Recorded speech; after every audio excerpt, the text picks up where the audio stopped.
of work of shining your light on everyone except yourself, leaving you with a core of iron and rock. I would rather do anything.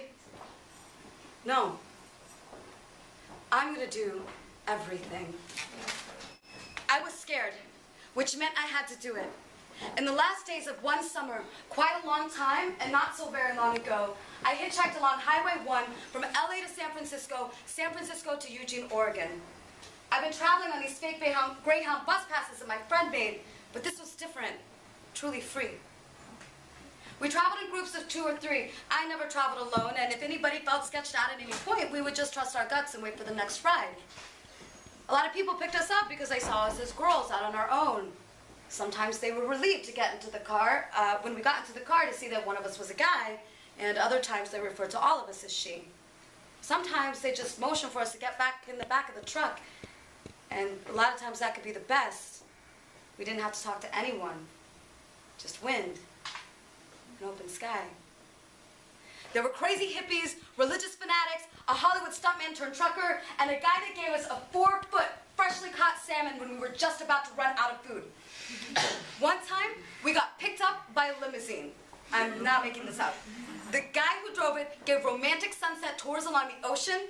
He let us ride in the back like a real limo ride. The ceiling was covered with glow-in-the-dark stars and planets, and when Guns N' Roses came on the radio, he cranked it up all the way up, as loud as it would go, and smiled at us, just for us.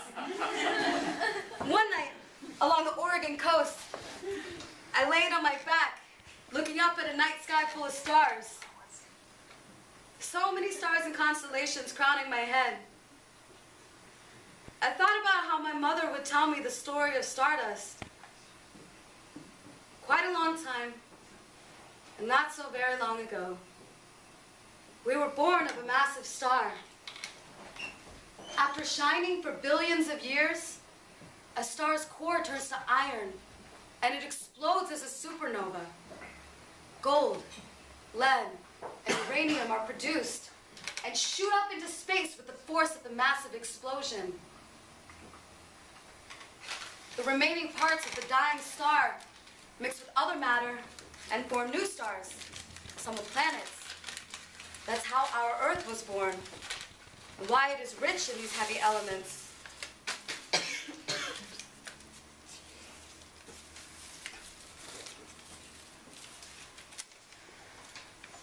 The iron in your blood and the calcium in your bones, we're all forged in such stars. We were born of a massive star. We're made of stardust. I thought about all the people I know and love, the ways we're connected, the space in between. The stars move and so do we. I can see us up there, recognize our faces, the night sky and obsidian mirror of the simple water and clay of our lives lived on the earth below, our destinies constantly in motion, entangled, intertwined, shared. On the bluffs above us, I could see the lights from the rich houses, sprawled mansions on the coastal cliffs, teetering on the edge of nothing. They had no idea we were down there, or that we even existed. And I thought to myself, I'll never be famous. I'll never be rich. No one's coming to save me, to claim me. I will not break. I looked up at the night sky, a symphonic movement of planets, stars, constellations.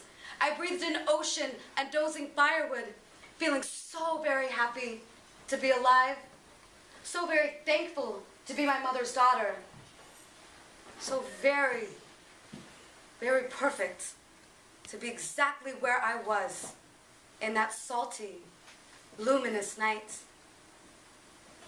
This is what we have. This is all that we have. We are excavating the dust of stars. We are the magic makers, right? We are the culture creators. This is what we have.